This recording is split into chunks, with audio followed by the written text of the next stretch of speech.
everyone, this is chapter 4 of Fantastic Mr. Fox audio reading, The Terrible Shovels. Down the hole, Mrs. Fox was tenderly licking the stump of Mr. Fox's tail to stop the bleeding. It was the finest tail for miles around, she said between licks. It hurts, said Mr. Fox. I know it hurts, sweetheart, but it will soon get better, and it will soon grow again, Dad, said one of the small foxes. It will never grow again, said Mr. Fox. I shall be tailless for the rest of my life. He looked very glum.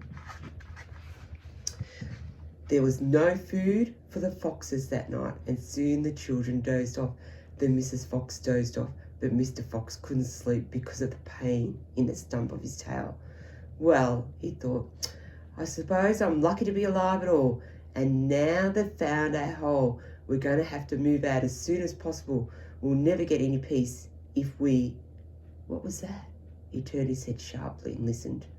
The noise he heard now was the most frightening noise a fox can ever hear. The scraping, the scraping of shovels digging into the soil. Wake up, he shouted. They're digging us out.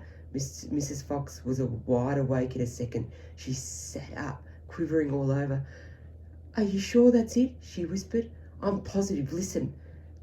They'll kill my children, cried Mrs. Fox. Never, said Mr. Fox. But darling, they will, sobbed Mrs. Fox. You know they will. Okay, the clue for chapter 4 is a T. T for Tim Tam. T. So you should have 4 letters now. Scrunch, scrunch, scrunch went the shovel above their heads. Small stones and bits of earth began falling from the roof of the tunnel. How will they kill us, Mummy? Asked one of the small foxes. His round black eyes were huge with fright. Will there be dogs? He said. Mrs. Fox began to cry. She gathered the 4 children close to her and held them tight. Suddenly there was an especially loud crunch above their heads, and the sharp end of the shovel came right through the ceiling. The sight of this awful thing seemed to have an electric effect upon Mr. Fox. He jumped up and shouted, I've got it, come on, there's not a moment to lose. Why didn't I think of it before? Think of what, Dad? A fox can dig quicker than a man, shouted Mr. Fox, beginning to dig. No one in the world can dig as quick as a fox. The soil began to fly out furiously behind Mr. Fox as he started to dig for dear life with his front feet.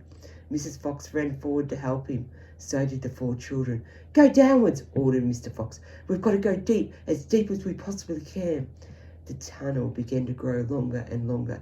It sloped steeply downward. Deeper and deeper below the surface of the ground it went. The mother and father and 4 of the children were digging together.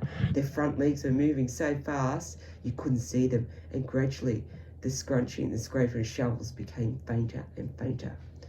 After about an hour, Mr. Fox stopped digging. Hold it, he said.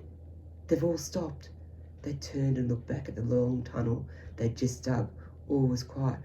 Phew, said Mr. Fox. I think we've done it. They'll never get as deep as this. Well done, everyone. They all sat, panting for breath, and Mrs. Fox said to the children, I should like you to know that if it wasn't for your father, we should all be dead by now. Your father is a fantastic fox. Mr. Fox looked at his wife and she smiled. He loved her more than ever when she said things like that. That's the end of chapter 4.